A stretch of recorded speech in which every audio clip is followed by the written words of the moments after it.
With the reminder that we'll have some exciting news tomorrow about the new show, here are worst persons of the day for April 25th. The bronze goes to good old Lonesome Rhodes himself, the lame duck Glenn Beck of Fixed News.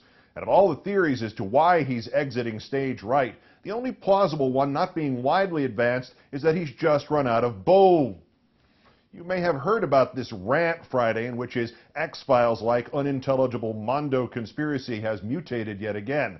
While pointing at a photograph, apparently of William Ayers, Becky said, quote, "We have an FBI agent who infiltrated his weather underground who said they will kill 25 million Americans." That the supposed threat was supposedly made 41 years ago and nobody was ever arrested or charged for it, and that the weather underground doesn't exist anymore doesn't stop Glenn. Time does not exist for the paranoid. But more interestingly, perhaps, was his follow-up. Quoting Beck again, "What did Octavia do in Rome? I really truly believe the O in Obama should be Octavia. He was the first Roman emperor." This goes to my point about Beck running out of bull. He called the emperor Octavia 4 times.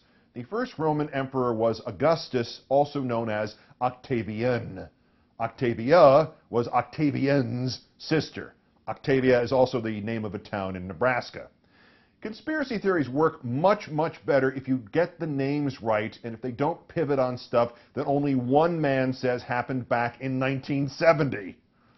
The runner-up, Tennessee State Senator Stacey Campfield, Republican of Knoxville, who once again proves my other theory that we're not paying our public services enough, that we're losing the good candidates to McDonald's.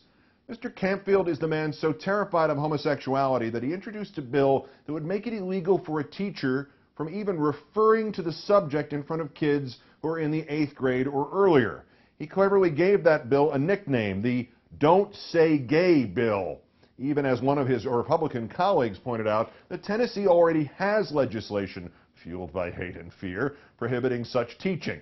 Senator Campfield was challenged to a debate by a gay rights activist, and he replied, "I will happily debate you. I require a $1,000 retainer fee and all expenses covered."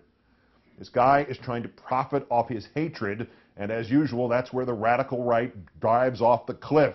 Apparently, in asking for cash to discuss Senate business, Senator Campfield is in violation of state ethics rules, and under one interpretation, he's also soliciting a campaign contribution while the Senate is in session, which is against Tennessee law.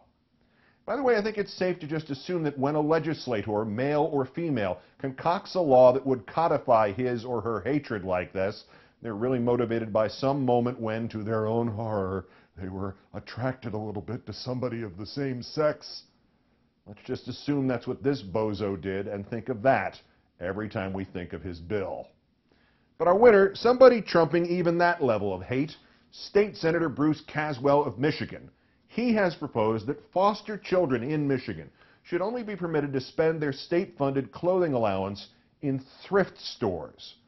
Quoting this man who would have made the Dickens character Wackford Squeers, who profited off unwanted children, cringe, quote, "I never had anything new. I got all the hand-me-downs. And my dad, he did a lot of shopping at Salvation Army. And his comment was, and quite frankly it's true, once you are out of the store and you walk down the street, nobody knows where you bought your clothes." Let's skip the photograph of Senator Caswell and the evidence it supplies that he's not only still buying his clothes there, but also cutting his own hair at home.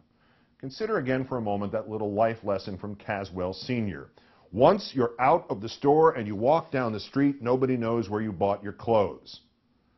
So why subject foster kids who already have a sense of vagrancy in their lives when their biggest worry should be about getting their homework done to being told that they're not good enough to get a new pair of shoes or a new pair of underwear?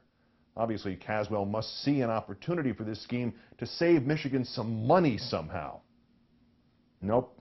To quote from a local news report, Caswell says the gift card idea wouldn't save the state any money, which means Mr. Caswell is just doing this to hurt and traumatize foster children. He doesn't belong in the state Senate. He doesn't belong in this country. He certainly doesn't belong around kids, which makes this additional fact more horrifying than any of the others.